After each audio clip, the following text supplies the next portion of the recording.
Hello, parents and professionals. Today I'm going to be talking to you about the connection, or perhaps the misinterpretation, of ADHD when actually it might be anxiety related. So, if you would like to know more about how ADHD might get muddled up for anxiety or vice versa, then just keep on watching.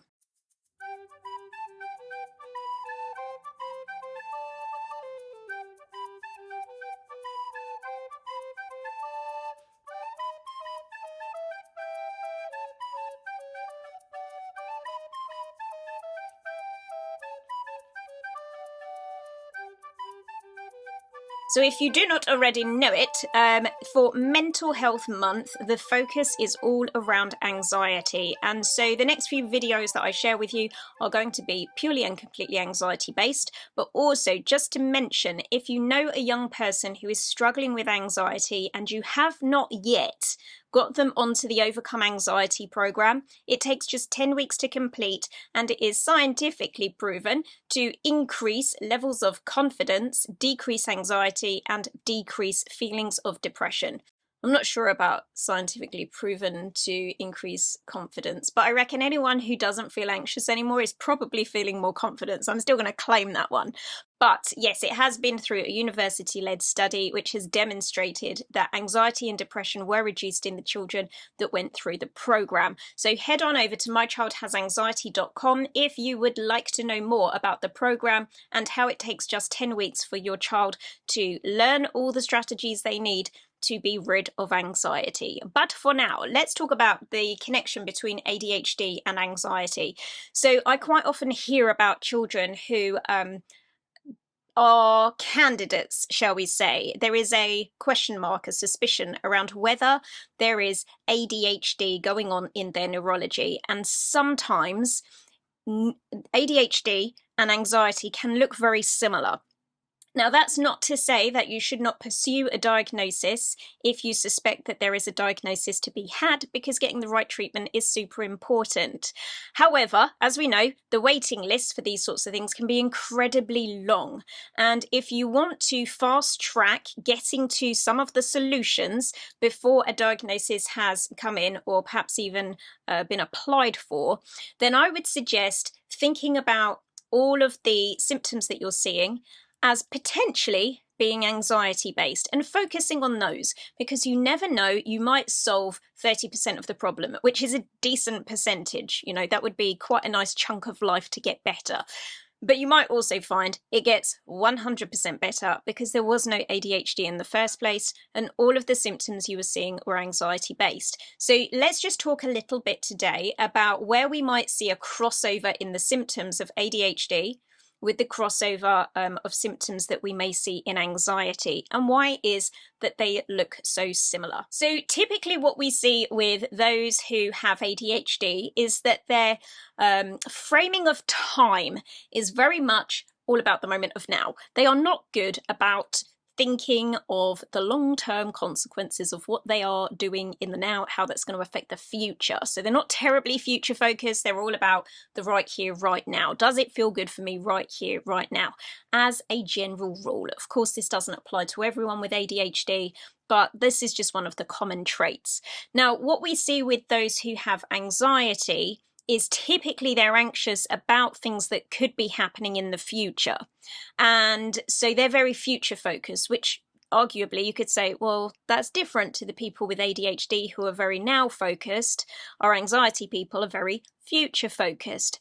But what we also see is that the effects of those with anxiety, whilst they might be worrying about the future, it's affecting the right here, right now, and the things that they feel they can and cannot do, or the decisions that they can and cannot make, or the places they do or do not go to in this moment right now. In fact, quite often, someone who has anxiety might have really good intentions of going to the party next week, but it's when the time comes in the moment of now that we might start to see their emotions coming up, or they are behaving in a way which is very resistant.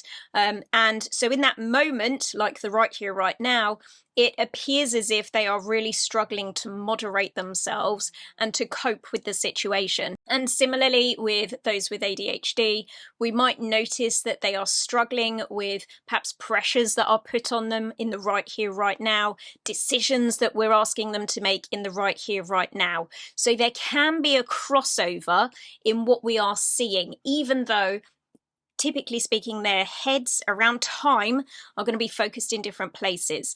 Anxiety people, their time is in the future. That's where they're mainly focused. And for our ADHD people, they're mainly focused in the now. But in both cases, we tend to see that the trouble occurs in the right here, right now, and that those resistances or frustrations look very similar to each other.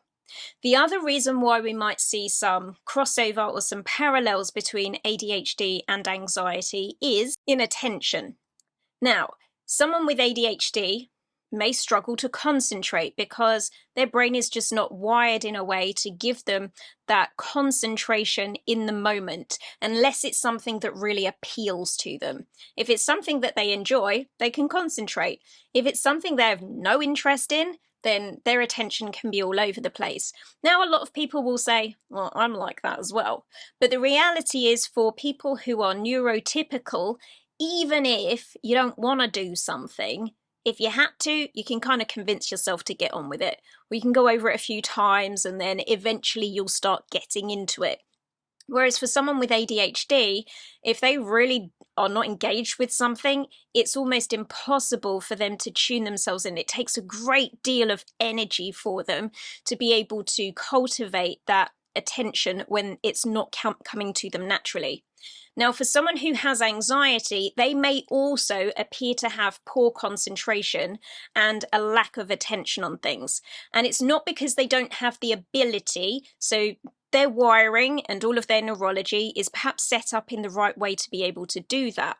But their thoughts are so preoccupied with their worries or those future things that we spoke about that they're unable to apply their attention in the right here, right now. And so it can look very similar to ADHD in that even though there is something that should be capturing their attention or is definitely within their capability for them to concentrate on, they're just not able to do it. And it's not because they haven't got the neurology set up in the right way, such as we might see with ADHD, where their neurology is going to be slightly different.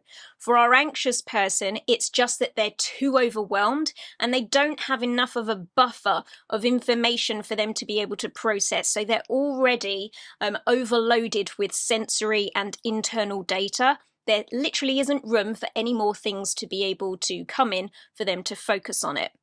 And the third thing that makes ADHD and anxiety sometimes look similar to each other is impulsivity.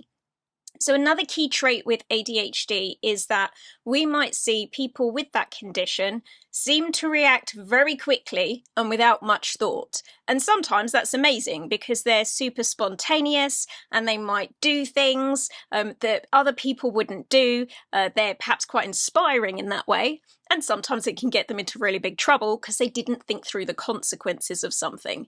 So impulsivity doesn't apply to everyone with ADHD, but it is one of the more common traits. Now, would we say that someone with anxiety is impulsive? Not necessarily, but sometimes the way that the anxiety affects them might cause them to appear to be doing things without thinking about them properly.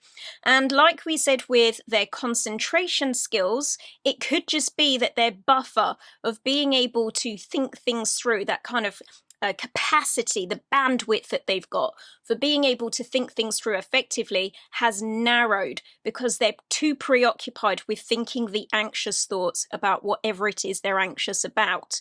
And so it means that they haven't got as much capacity left over for really thinking through the consequences of the actions that they're taking or the decisions that they're making. Now, of course, it's entirely possible that those with ADHD are also feeling anxious, because very often when someone has something that makes them feel, behave, and react differently to how their classmates or their friends are behaving and reacting, they start to notice and experience that difference, and not necessarily in a positive way.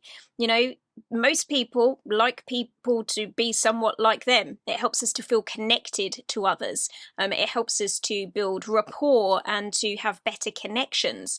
So when you notice that you are perhaps standing out from the crowd and maybe not in a good way, that can certainly start to affect somebody's self-esteem, and then there's more probability that anxiety is going to start creeping in. So it's entirely possible that someone with ADHD could also be experiencing anxiety, and that's most definitely going to amplify the ADHD symptoms and make them appear to be worse. So if you're in a situation where you have a question mark, could this be ADHD? Maybe you're going down the route of diagnosis, but you've got a wait ahead of you before you find out. My recommendation is, for the meantime, run the programs that are appropriate for helping someone to overcome anxiety. So, for example, those strategies that we have in the Overcome Anxiety program, those are going to be really effective for someone who has ADHD as well, because it's going to help them start taking control of their thoughts and thinking things through, and all of those things that we also apply to anxiety that are going to be relevant for those with ADHD. And you'll start to see that there is some improvement in some of those ADHD symptoms and behaviors, but that ultimately getting the right diagnosis and the right strategies in place are the way to go. So I hope that that was helpful and informative for you today. If you have someone in your life who you are questioning, is this ADHD or is this anxiety?